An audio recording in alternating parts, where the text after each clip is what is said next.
welcome to What's Up in the Sky in July 2025 with me, Lead Night Sky Ranger Jeff, also known as Star Dad. I hope you will join us next month for the Perseid Meteor Shower Party at Patchogue State Park. See thelastgreenvalley.org for details. But this month, Saturn returns to the evening sky. We have the Southern Delta Aquariid meteor shower peaking, and of course another dad joke.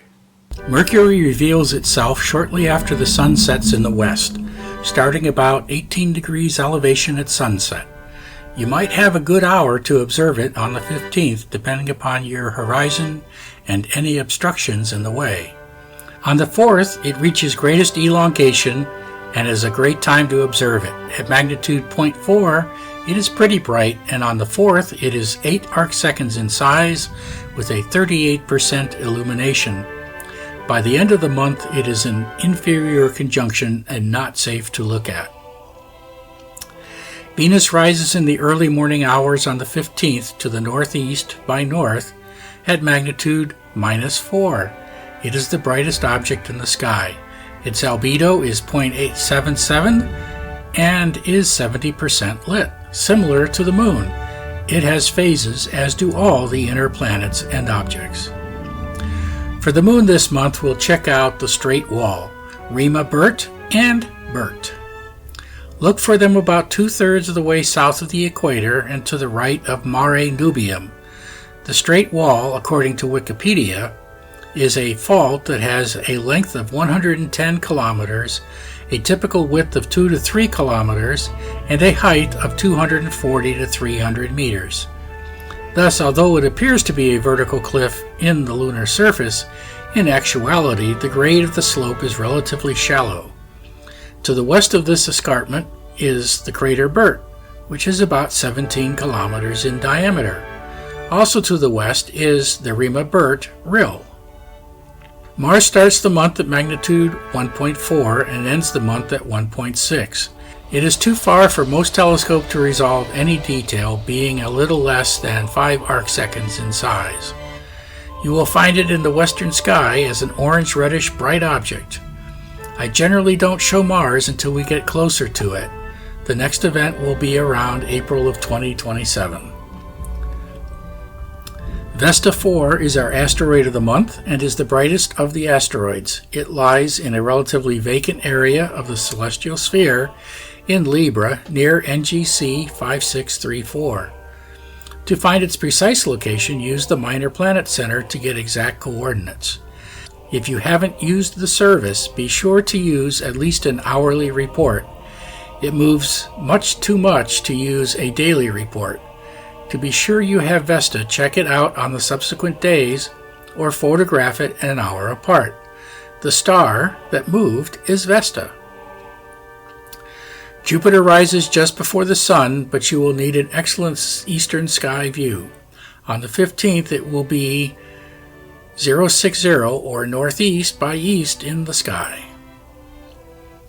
Saturn is the star of the show this month as it rises into the sky 30 minutes after midnight on the 1st and 2 hours earlier by the end of the month. The rings are beginning to widen up as we descend in our orbit below the solar plane and view them from the underside. They should be about 3.5 degrees in angle. Look for nearby Titan, its largest moon, the one that I call the gasoline moon because of its methane and octane. I'll post transits of Titan across the Saturn face in the schedule of events later on. Uranus rises about 30 minutes before Venus, but at magnitude 5.8 it is much, much dimmer. In the last green valley, you will need binoculars or a small telescope to be able to see it. It is just a slight bit brighter than the dimmest object the human eye can detect, which is at magnitude 6. Like Neptune and Mars, its small disk of 3.5 arcseconds is too small to resolve any details. Neptune is our farthest planet, and while magnitude 7.7 is dim, a small telescope or even binoculars will reveal its blue disk. However, at 2 arcseconds in diameter, no detail will be revealed. But it's always cool to be able to say that you've seen it. It rises above the horizon on the 15th at 23:30 and an hour earlier by the end of the month. Look for it just below and to the east of Saturn. The best comet up all night is C/2023 A3 Tsushinshan Atlas, which is riding high in the sky after sunset until dawn. However, you will need at least an 8-inch and preferably a 10-inch or larger aperture scope to pick it up at its dim magnitude of 14.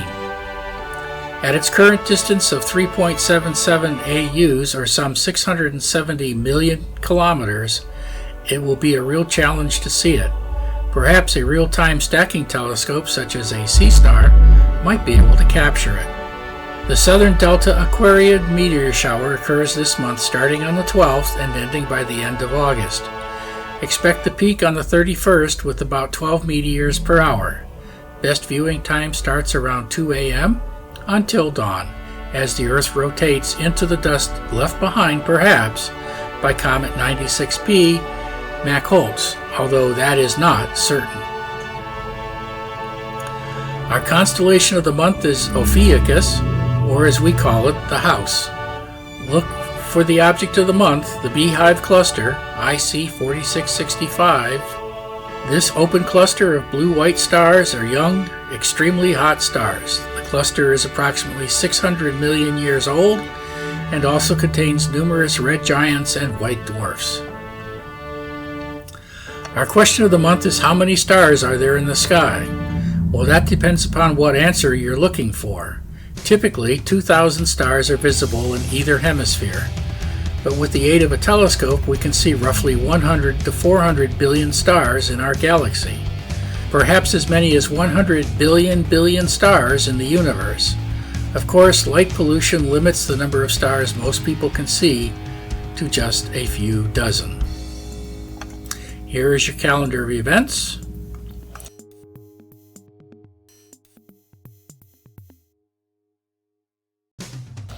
Here is the orrery.